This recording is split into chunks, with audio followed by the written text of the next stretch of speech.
சமீபத்தில் முதுகுளத்தூர் மண்ணிலே ஆப்பநாடு மறவர் சங்கத்திற்கு எதிராகவும் மேலும் பல்வேறு கோரிக்கைகளை முன்னிறுத்தியும் அணி திரண்ட பாண்டியர்கள் தென் மாவட்ட பாண்டியர்களுக்கு எதிராக நடக்கும் தொடர் தாக்குதல் ஏன் பாண்டியர்களின் அடையாளங்களை அழிப்பதிலும் பாண்டியர்களின் வாரிசுகளை தொடர்ச்சியாக தாக்குவதிலும் யாருக்கு லாபம்? ஏன் பாண்டியர்களுக்கு மட்டும் தொடர்ச்சியாக ஒவ்வொரு பிரச்சனைகளாக வந்து கொண்டே இருக்கிறது? இது தானாக நடக்கிறதா அல்லது திட்டமிட்டு நடத்தப்படுகிறதா?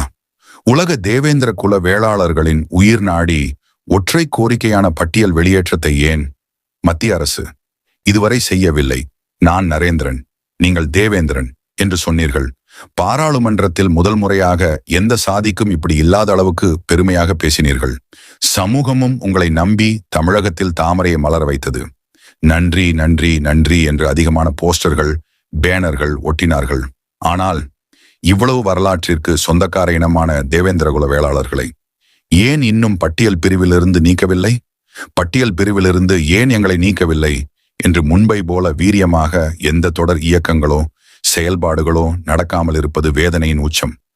ஆங்காங்கே சிறு சிறு போராட்டங்கள் கூட்டங்கள் நடக்கிறதே தவிர வலுவானதாக முன்னெடுக்க நம்முடைய சமூகம் ஏன் முன்வரவில்லை?